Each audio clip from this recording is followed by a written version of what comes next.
Hello everyone. Now we are going to discuss about the suspension cable. Suspension cable से related एक और problem है जो problem number 3 है। और इस प्रॉब्लम में जो हम लोग कैलकुलेट करने वाले हैं, बेसिकली हमारे पास जो क्वेश्चन है, इससे पहले जो दो न्यूमेरिकल्स हमने किए थे, दोनों में हमने मैक्सिमम टेंशन निकाला था। एक में सेम लेवल के लिए निकाला था, एक में डिफरेंट लेवल के लिए मैक्सिमम टेंशन निकाला। अब यहाँ पे जो हमारे पास क्वेश्चन है, इसमें कुछ कंडीशन इसने दी हुई है। उसने कंडीशन क्या दी है कि एक केबल है जो कि 100 सस्पेंशन केबल ब्रिज है, जिसमें जो उसकी लेंथ है सस्पेंशन केबल की वो 150 मीटर है और उसकी जो डिप है वो कितनी है, 15 मीटर है। और ये जो है वो लोड को कैरी कर रही है, एक यूडीएल को कैरी कर रही है, और उसका जो मैग्नीट्यूड है वो 6 किलो न्यूटन पर मीटर है, राइट। और आपसे बोला है फाइंड द मैक्सिमम टेंशन। आपको इस सस्पेंशन केबल पे फर्स्ट मैक्सिमम टेंशन निकालना है। तो आप इतना समझ ही गए होंगे कि अगर इसमें मेरे को मैक्सिमम टेंशन निकालना है तो मुझे इसमें vertical reaction and horizontal reaction भी निकालनी पड़ेगी, बिकॉज मैक्सिमम टेंशन का फॉर्मूला क्या होता है, under root V square plus H square. मतलब विदाउट वर्टिकल रिएक्शन और हॉरिजॉन्टल रिएक्शन आपका टेंशन निकलेगा नहीं। तो पहले आपको इसमें से रिएक्शन निकालनी है, देन फिर आपको इसमें से मैक्सिमम टेंशन निकालना है। ये आपको निकालना आता है बिकॉज हमने लास्ट न्यूमेरिकल्स में भी किया है।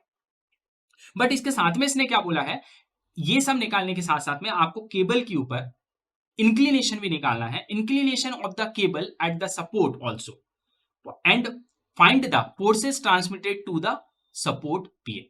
इसका मतलब यहां पे जो इसके सपोर्ट पियर्स लगे हुए हैं, आपको क्या करना है, उसके ऊपर लोड कितना ट्रांसफर हो रहा है वो भी निकालना है।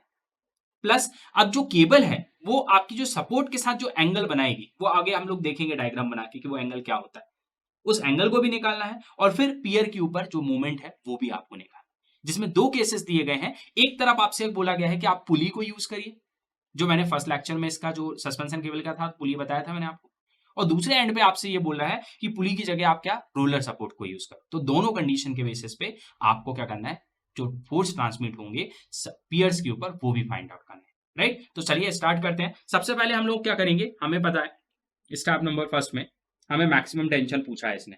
तो मैक्सिमम टेंशन के लिए हमें क्या निकालनी पड़ती है, रिएक्शन। तो सबसे पहले हम लोग रिएक्शन निकाल लेंगे। तो रिएक्शन में सबसे पहले इस पॉइंट पे जो रिएक्शन मिलेगी उसको क्या मैं बोलूंगा, इस डायरेक्शन में उसको मैं बोल दूंगा वी ए, और ऐसे में जो लगेगी उसको मैं क्या बोल दूंगा, एच। इसी तरीके से यहाँ पे जो लगेगी उसको मैं बोलूंगा वी बी, और इस डायरेक्शन में जो लगेगी उसको मैं बोलूंगा एच। बिकॉज एच क्यों बोल रहा हूँ, बिकॉज मैंने आपको पहले के लेक्चर्स में भी बताया यहाँ पे H equal H P equal H होता है, क्योंकि यहाँ पे कोई हॉरिजॉन्टल लोडिंग नहीं है। तो आपस में ही दोनों हॉरिजॉन्टल रिएक्शन एक दूसरे को बैलेंस कर। तो अब मेरे को सबसे पहले वर्टिकल रिएक्शन निकालनी है। तो सर सबसे पहले मैं लिख देता हूं let V A and V B is vertical reaction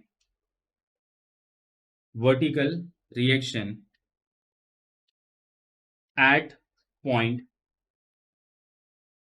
A and B, right.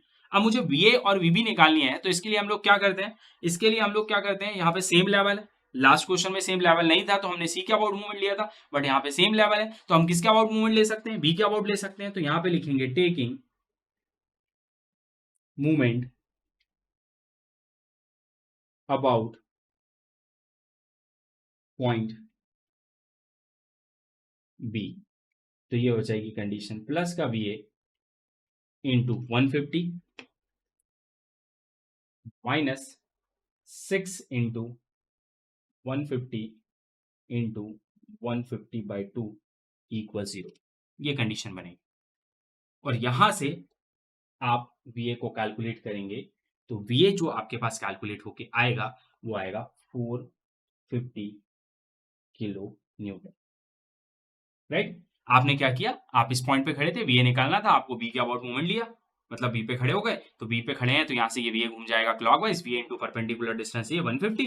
उसके बाद बी पे खड़े रहेगा, डाउनवर्ड लोडिंग और कौन सी लग रही है, ये यूडीएल लग रहा है, नीचे की तरफ जा रहा है, मतलब एंटी क्लॉक घूम के आएगा। एंटी क्लॉक में 6 इंटू डिस्टेंस कितना है, 150 इंटू 150/2 हो जाएगा। एक तरीका तो ये है जो मैंने हमेशा से आपको बताया, सिंपल रिएक्शन को कैलकुलेट करना। लेकिन अगर आपका सस्पेंशन केबल दिया और थ्रू आउट यूडीएल दिया ना, तो आप ये कंडीशन भी लगा देते हैं वीए के लिए, डायरेक्ट भी लिख सकते हैं, वीए इक्वल होता है WL/2। ये डायरेक्ट फॉर्मूला भी लिख सकते हैं रिएक्शन के लिए। तब भी आपका कितना आएगा, वी की वैल्यू, डब्ल्यू की वैल्यू आपके पास जो है वो 6 है, एल कितना है आपका 150 है, डिवाइड बाई 2, तब भी आप इसको कैलकुलेट करोगे ना तो 450 ही किलो न्यूटन आएगा। तो आप डायरेक्ट ऐसे भी निकाल सकते हो इसकी जगह। आपके पास टाइम कम है तो आप डायरेक्ट निकाल सकते हो अगर suspension cable through out UDL लगा है। लास्ट क्वेश्चन में नहीं निकाल सकता था बिकॉज लास्ट में कंसंट्रेटेड लोड भी वहां पे एक्ट कर रहा था और कंडीशन कुछ और थी। तो यहाँ पे आप इसको डायरेक्ट भी निकाल सकते हो जब लेवल सेम रहे और थ्रू आउट सिर्फ यूडीएल लगा। अब जब ये ऐसे निकल सकता है तो सिंपल सी बात है वीबी भी हम निकाल सकते हैं। तो वीबी क्या हो जाएगा, वो भी आपका ऐसे ही निकाल लेते हैं डब्ल्यू एल बाई टू से। तो डब्ल्यू एल बाई टू से निकालेंगे तो ये भी क्या होगा, डिवाइड बाई टू, मतलब वो भी कितना होगा 450 किलो न्यूटन। वर्टिकल रिएक्शन भी आपके ऐसे ही निकल जाएगा। या आपको वैसे निकालना है तो आप ए के अबाउट मूवमेंट लीजिए और बी के अबाउट घुमा लीजिए, उस पर आपका भी मूवमेंट वैसे भी आ जाएगा बट थोड़ा सा वो लेंदी हो जाए। राइट, तो यहाँ से वीबी निकल गया। अब इसके बाद वीबी निकालने के बाद आपको चाहिए हॉरिजॉन्टल रिएक्शन।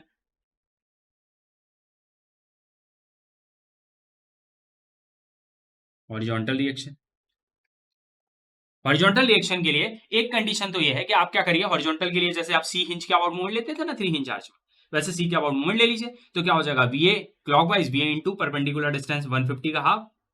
उसके बाद यहीं खड़े रहेंगे, एच घूमेगा anti clock, H into perpendicular distance 15। इसके बाद यूडीएल लग रहा है तो एंटी क्लॉक में 6 into 150 half 75 into 75 by 2 equate करेंगे, जीरो से एच आ जाएगा। और अगर आपको डायरेक्ट निकालना है इस केस में एच, आपके पास टाइम नहीं है, तो उस कंडीशन में आप डायरेक्ट ऐसे भी निकाल सकते हो, W L square by 8h इसका फॉर्मूला होता है। तो डब्ल्यू की वैल्यू यहाँ पे 6 है, एल स्क्वायर मतलब 150 का स्क्वायर डिवाइड बाई 8 और एच मतलब इसकी डिप इसकी कितनी है 15। तो यहाँ से आपका एच हॉरिजॉन्टल रिएक्शन आ जाएगी, वो हॉरिजॉन्टल रिएक्शन आ रही है 1125 किलो न्यूटन।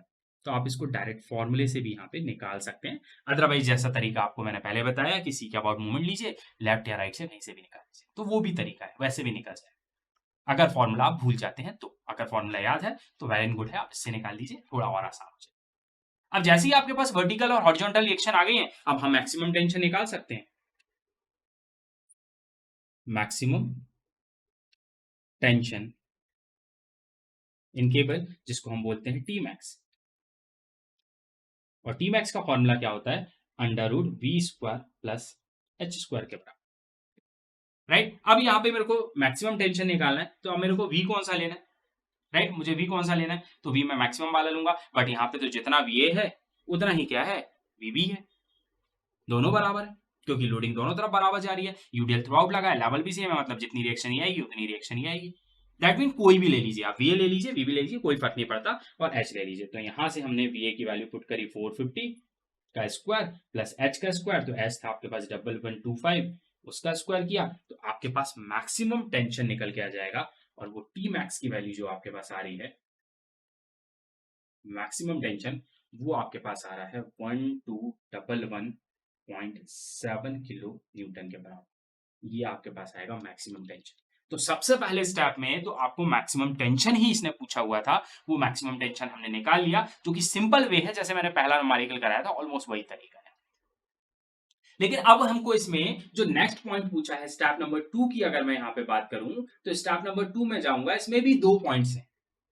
पहले पॉइंट में इसने ये बोला है कि जो पियर आपका है उस पे ऊपर जो आपने सपोर्ट लिया है वो आपने पुली लिया है, और दूसरे वाले केस में उसने बोला है कि रोलर आपको लेना है। तो पुली के केस में किस हिसाब से लोड ट्रांसमिट होगा और एंगल क्या होगा सस्पेंशन केबल के साथ, और सेम केस में अगर रोलर में ले लेता हूं तो रोलर के ऊपर कैसे लोड ट्रांसमिट होगा, आपको वो दोनों कैलकुलेट यहाँ पे करने हैं। तो सबसे पहले हम अगर फर्स्ट के साथ जाते हैं तो सबसे पहले हमें क्या करना पड़ेगा, सबसे पहले हमें ये सस्पेंशन केबल का जो एंगल बनेगा उसको निकालना पड़ेगा। उस एंगल को बेसिकली बोलते हैं इंक्लिनेशन, जो होता है वो बीटा होता है, जो सस्पेंशन केबल के साथ बनता है eight the support with the horizontal. और वो क्या होता है तो पहले मैं वो बता देता हूं आपको। तो बेसिकली वो क्या होता है, जैसे ये पुली है आपकी, ये आपके पास पियर है, राइट, ये यहां से फिक्स्ड है, ये आपका पियर है, और पुली आपकी कुछ ऐसे होगी,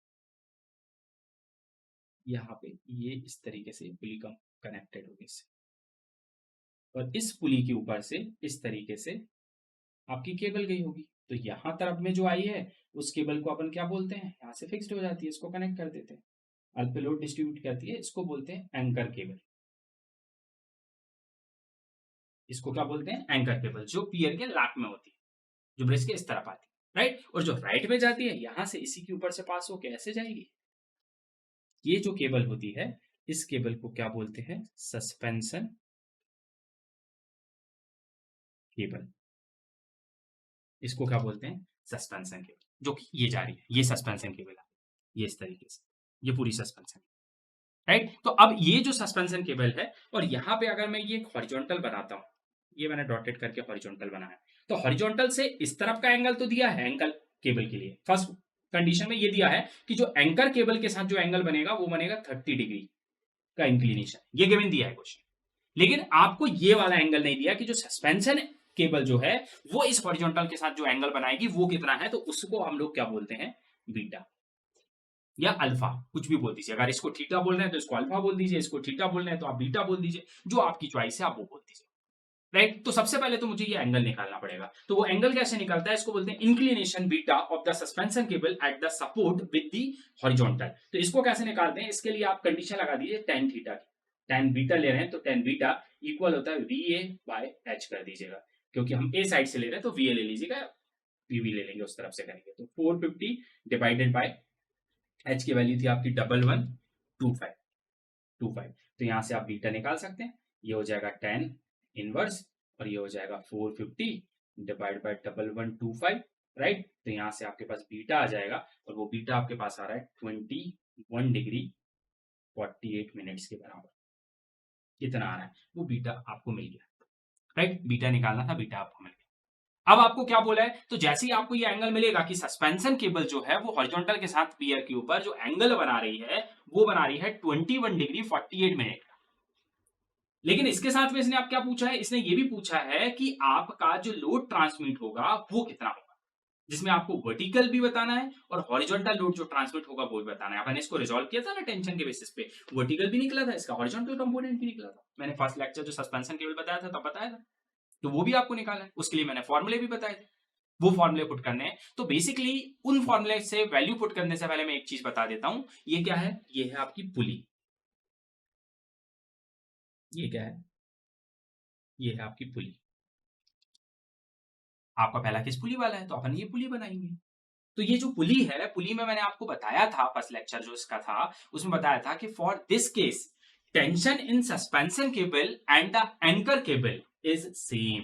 इसका मतलब जो एंकर केबल में टेंशन आता है और सस्पेंशन केबल में टेंशन आता है वो दोनों की वैल्यू क्या होती है, बराबर होती है, क्योंकि ये पुली है। मैंने इसके लिए आपको बताया था कि आपको एक कुएं का एग्जांपल दिया था कि कुएं में जो हम रस्सी डाल के पानी खींचते हैं तो उसमें जो वो रिंग टाइप की लगी रहती है जिसपे रस्सी रन करती है उसको पुली कहते हैं। तो बेसिकली क्या होता है, यहाँ पे जितना टेंशन इस सस्पेंशन केबल में होगा उतना ही टेंशन एंकर केबल में होगा, मतलब ये दोनों टेंशन क्या होते हैं आपके बराबर होते हैं, ना इधर जाएगा ना इधर जाएगा। तो जब दोनों टेंशन बराबर होते हैं तो उस केस में अब सबसे पहले हम निकालेंगे total total vertical total vertical load transmitted, total vertical load transmitted, मतलब इसको मैंने रिजॉल्व करवाया था, एक हॉरिजॉन्टल कंपोनेंट एक वर्टिकल, तो अभी सबसे पहले मैं वर्टिकल निकालूं। तो वर्टिकल टू पियर है ना, ट्रांसमिटेड टू पियर के लिए हम निकालेंगे, तो वर्टिकल अगर हम निकालेंगे ना तो वर्टिकल के लिए फॉर्मूला मैंने बताया था, वो फॉर्मूला था टी साइन 30 डिग्री, मतलब इस तरफ का एंगल जो भी है इसको अगर आप थीटा बोलना चाहें तो आप थीटा बोल दीजिएगा, ठीक है। तो यहाँ पे थीटा लिख दीजिएगा प्लस टी साइन उधर का एंगल मतलब बीटा, और बीटा कितना है आपके पास, वो है 21 डिग्री 48 मिनट, राइट। ये फॉर्मूला मैंने आपको बताया। अब इसमें अगर मैं वैल्यू पुट करता हूं तो मैक्सिमम टेंशन जो मेरे पास है वो मैंने निकाला है पीछे, वो निकाला है 1211, तो हम इसमें वैल्यू पुट करते हैं 1211.7 sine 30 plus again 1211.7 sine 21 degree 48 minute, इसको पुट किया। और अगर अब मैं इसको सॉल्व करता हूं तो पूरी वैल्यू को जब मैं सॉल्व करूंगा तो ये आएगी 1055.85 किलो न्यूटन के बराबर। ये टोटल जो वर्टिकल लोड है जो ट्रांसमिट हो रहा है टू पियर, पियर पे जो ट्रांसमिट हो रहा है, इसका मतलब ये आपका पियर है, ये जो है वो आपका क्या है, पियर है, या जिसको आप कॉलम बोलेंगे, जो सपोर्ट होगी यहाँ पे लगी होगी। ब्रिज रहता है, ब्रिज में बीच में आपका पूरा का पूरा स्लैब होता है, वो सस्पेंशन केबल होता है, एक इधर पे कॉलम होता है एक इधर पे कॉलम होता है, वो कॉलम क्या होता है, वो पियर होता है। तो ये बोल रहा है कि जो टोटल वर्टिकल लोड, बेसिकली अपन ने ये टेंशन निकाल लिया पहले इस केबल पे, और इस केबल पे जितना टेंशन आ रहा है वही टेंशन इस पे आ रहा है, उसको अपन ने रिजॉल्व किया, तो उस टी का एक हॉरिजॉन्टल कंपोनेंट बनेगा, एक वर्टिकल कंपोनेंट बनेगा, ये फर्स्ट वाले में मैंने बताया हुआ। तो जब इसका वर्टिकल कंपोनेंट बनेगा, ये वर्टिकल कंपोनेंट बना, इसी तरीके से यहाँ पे भी एक वर्टिकल कंपोनेंट बनेगा, और दोनों में टेंशन क्या है, कॉमन है, सेम है, इसका मतलब इसमें भी टी आएगा, इसमें भी टी आएगा। एक बार इस एंगल के साथ आ जाएगा तो टी साइन 30 हो गया, एक बार इस एंगल के साथ आ जाएगा वर्टिकल, टी साइन 2148 हो गया, और दोनों की डायरेक्शन क्या है, डाउनवर्ड है, सेम है, इसलिए दोनों प्लस में। तो ये फॉर्मूला इस तरीके से हम लोगों ने डिजाइन किया। अब इसमें जब वैल्यू पुट की तो ये आ रहा 1055.85, दैट मीन की जो पियर के ऊपर वर्टिकल लोड ट्रांसमिट होगा वो कितना होगा, 1055.85 किलो न्यूटन का वर्टिकल लोड ट्रांसमिट। तो ये तो हुआ वर्टिकल लोड। अब इसके अलावा हॉरिजॉन्टल लोड भी ट्रांसमिट होगा, तो अब जो नेक्स्ट हम लोग निकालेंगे इसमें वो क्या निकालेंगे, horizontal load transmitted to pier. So now horizontal load, right, horizontal load का मतलब अब उसी पुली के ऊपर हम बात कर रहे हैं जिस पे हमने वर्टिकल लोड ट्रांसमिटेड निकाला कि पियर पे कितना वर्टिकल लोड ट्रांसमिट हो। अब उसी पे जब हम हॉरिजॉन्टल निकालेंगे तो हॉरिजॉन्टल के लिए मैंने आपको फॉर्मूला बताया था, और वो फॉर्मूला क्या था, वो था T cos 21 degree 48 second minute, और वो कहा था, जो सस्पेंशन केबल की तरफ जा रहा था, इस तरफ जा रहा था, और उसमें से माइनस किया था टी कॉस 30 मतलब थीटा, जो एंकर केबल की तरफ जा रहा था, दोनों की डायरेक्शन अलग अलग थी, ये इस तरफ जा रहा था तो इसको पॉजिटिव लिया था, जो इस तरफ जा रहा था उसको हमने नेगेटिव लिया, राइट। अब जब हमने इसमें वैल्यू पुट करी तो टी हमारे पास है, और वो टी कितना था, 1211.7 cos 21 degree 48 minute minus again T 1211, because आपका जो टी है वो यहाँ पे सेम है, 7 कॉस 30 डिग्री, राइट। तो जब हम इसको सॉल्व करते हैं तो हमें हॉरिजॉन्टल लोड मिलेगा जो ट्रांसमिट हो रहा है, वो मिलेगा 75.7 किलो न्यूटन के बराबर। ये हॉरिजॉन्टल लोड हमें मिला जो ट्रांसमिट हो रहा है पियर के ऊपर। तो जब पियर, आपको मैंने बता दिया कि आपका जो पियर था वो कैसा था, आपका ये पियर था, ये पियर था, इसके ऊपर यहाँ पे पुली लगी हुई थी, ये आपकी पुली लगी हुई थी, राइट, ये आपकी केबल, एंकर केबल जा रही थी, इस तरफ आपकी सस्पेंशन केबल जा रही थी। तो आपको जब यहाँ पे हॉरिजॉन्टल कंपोनेंट इसका मिल गया है कि यहाँ पे हॉरिजॉन्टल जो लोड ट्रांसफर होगा वो कितना होगा, एच होगा, जो कि है 75.7 किलोमीटर। तो अगर मुझे इसकी वजह से, अब यहाँ से आपका ये जो पियर है वो फिक्स है, तो इस पियर जब यहाँ से फिक्स है तो यहाँ पे मूवमेंट भी तो आएगा, क्योंकि पियर आपका नीचे से क्या है, फिक्स है, इसका मतलब मैक्सिमम मूवमेंट भी आएगा। तो इस पियर पे जो मूवमेंट आएगा वो किसकी वजह से आएगा, इस हॉरिजॉन्टल लोड की वजह से आएगा, क्योंकि ये लोड इधर लगेगा, वो स्पीयर को इस तरीके से खींचेगा और वो रुकेगा अपने आप को, तो इसका मतलब यहाँ पे एक मूवमेंट डेवलप होगा जो उसके फिक्स सपोर्ट पे होगा, वो मूवमेंट भी हमें निकालना। तो अगर वो मैक्सिमम मूवमेंट में निकालने जाता हूं तो maximum bending moment, maximum bending moment for the pier, और वो कितना होगा, वो इक्वल होगा जो हॉरिजॉन्टल लोड ट्रांसमिटेड आपने निकाला 75.7 इंटू परपेंडिकुलर डिस्टेंस मतलब इस पेयर की जो आपकी हाइट होगी, वो हाइट हमें दी है 20 मीटर, इस पेयर की हाइट हमें दी है वो 20 मीटर दी है, तो वो मल्टीप्लाई कर देंगे 20 से, तो ये 20 से जब इसको मल्टीप्लाई करोगे तो मूवमेंट आएगा 1514 किलो न्यूटन मीटर के बराबर। ये इस पे मैक्सिमम मूवमेंट निकलेगा इस पर्टिकुलर कॉलम पे या पेयर पे जो बॉटम पे एक्ट करेगा, ये वो मूवमेंट, राइट। अब इसी तरीके से हमको इसने एक सेकंड केस और दिया है, सेकंड केस दिया है, उसमें क्या बोल रहा है, रोलर को यूज करिए, आप रोलर को आप यूज करिए। अब रोलर की अगर मैं बात करूं तो रोलर को किस तरीके से मैं प्लेस करूंगा, ये मेरा हो गया पियर, जो यहां से हो गया फिक्स्ड, और यहाँ पे रोलर लगा हुआ, यहाँ पे ये रोलर लगा, राइट। इसके ऊपर से यहां से ये जो केबल पास होगी, यहां से जो केबल पास होगी ये है आपकी एंकर केबल, राइट, और इसी तरीके से जो यहां से केबल पास होगी वो है आपकी सस्पेंशन केबल। अब यहाँ पे मैं डॉटेड करके ये एक हॉरिजॉन्टल बना देता हूँ, यहाँ जो सस्पेंशन केबल का एंगल है उसको हमने बीटा बोला है, और यहाँ जो एंगल है वो आपका 30 डिग्री है, जिसको आप थीटा बोल सकते हैं या आप कुछ और बोल सकते हैं, राइट। तो ये एंगल बीटा, बीटा अपने पास ऑलरेडी एंगल है, वो कितना था 21 डिग्री 48 मिनट, वो अपना निकला हुआ है, वो सेम रहेगा क्योंकि यही सस्पेंशन केबल के लिए है, राइट। लेकिन अब इसमें एक छोटा सा चेंज है और वो चेंज मैंने आपको बताया हुआ है। और वो चेंज क्या था, मैंने ये बोला था कि जो पुली होती है उसमें जो एंकर केबल पे टेंशन होता है और जो सस्पेंशन केबल पे टेंशन होता है दोनों बराबर होते हैं। लेकिन जब हम रोलर सपोर्ट की बात करते हैं तो रोलर सपोर्ट पे ऐसा नहीं होता। इसमें क्या होता है, जो टेंशन होता है एंकर केबल में वो अलग होता है, वो जो टेंशन होता है सस्पेंशन केबल में वो अलग होता है। इसका मतलब अगर इसकी मैं बात करूं एंकर केबल पे, इस पे अगर T1 टेंशन आएगा तो इस पे जो टेंशन आएगा वो क्या होगा, वो होगा T। दोनों पे अलग अलग टेंशन। तो इस टेंशन के बेसिस पे अगर इक्विलिब्रियम ऑफ हॉरिजॉन्टल हम लोग करते हैं तो उसके बेसिस पे अगर हम जाते हैं तो हॉरिजॉन्टल के लिए कंडीशन यहां पे लगेगी T1 cos थीटा, ये इक्वल होगा T cos बीटा के, और ये इक्वल होगा H के। इसका मतलब ये, क्योंकि मैंने आपको बोला कि ये रोलर सपोर्ट है, रोलर पे हॉरिजॉन्टल रिएक्शन तो आएगी नहीं, हॉरिजॉन्टल रिएक्शन ही आएगी। इसका मतलब जब इस टेंशन को मैं रिजॉल्व करूंगा, इसका एक हॉरिजॉन्टल कंपोनेंट निकलेगा और इसका एक वर्टिकल कंपोनेंट निकलेगा। तो जब मैं हॉरिजॉन्टल कंपोनेंट की बात कर रहा हूं तो T1 cos जो निकलेगा, T1 cos थीटा, इसको अगर मैं थीटा बोल रहा हूं वो इक्वल किसके होगा, जो इसका हॉरिजॉन्टल कंपोनेंट निकलेगा वो क्या निकलेगा, T cos बीटा के बराबर। और ये दोनों किसके बराबर होंगे, इस पे जो हॉरिजॉन्टल, इसका अपन जो रिजॉल्व करेंगे वो हॉरिजॉन्टल जो फोर्स बन रहा, हॉरिजॉन्टल रिएक्शन जो अपन ने बेसिकली केबल पे निकाली थी, यहां पे निकाली वो उसके बराबर।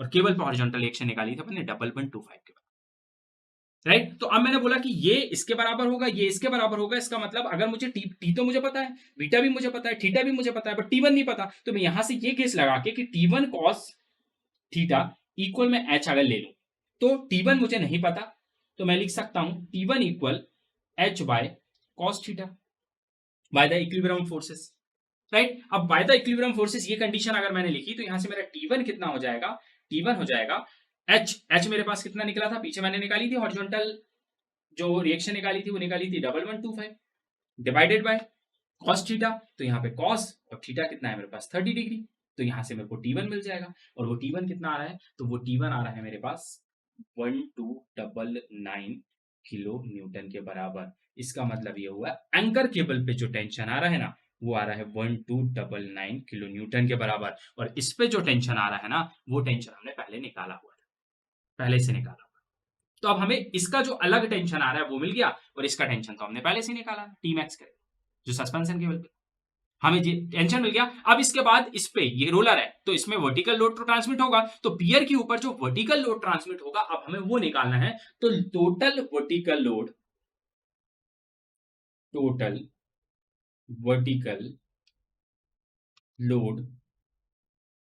Transmitted to pier, total vertical load transmitted to pier equal, मैंने फॉर्मूला बताया था T1 sine theta plus T sine beta. इसका भी वर्टिकल कंपोनेंट नीचे जाएगा, इसका भी वर्टिकल नीचे जाएगा, तो दोनों सम ले लेंगे, प्लस में ले लेंगे। अब T1 हमें ऑलरेडी हमने निकाल चुके हैं 1299 साइन थीटा आपके पास कितना है 30 प्लस T आपके पास कितना निकला था, तो T आपने निकाला था 1211 राइट 0.7 एंड साइन और बीटा आपके पास कितना है 21 डिग्री 48 मिनट।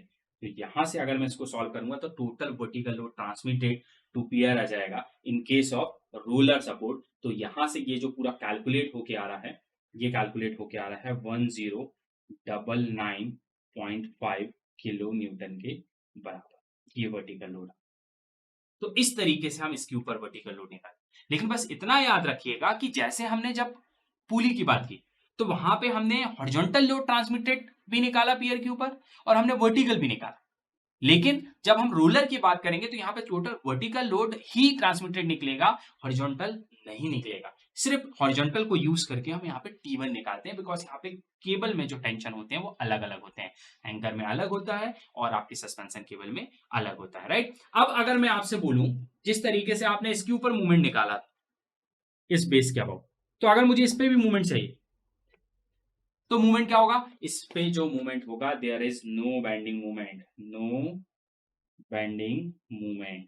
क्यों बेंडिंग मूवमेंट नहीं होगा? क्योंकि भाई यहाँ पे अगर कोई हॉरिजॉन्टल रिएक्शन ही नहीं आ रही, हॉरिजॉन्टल लोड ही नहीं आ रहा, पियर पे कोई हॉरिजॉन्टल लोड ट्रांसमिट ही नहीं हो रहा, तो horizontal load into perpendicular distance movement होता है ना इस पॉइंट पे। तो जब हॉरिजॉन्टल ही नहीं हो रहा तो इसमें मूवमेंट डेवलप होगा क्या? नहीं होगा। इसका मतलब यहाँ पे कोई बेंडिंग मूवमेंट नहीं निकलेगा।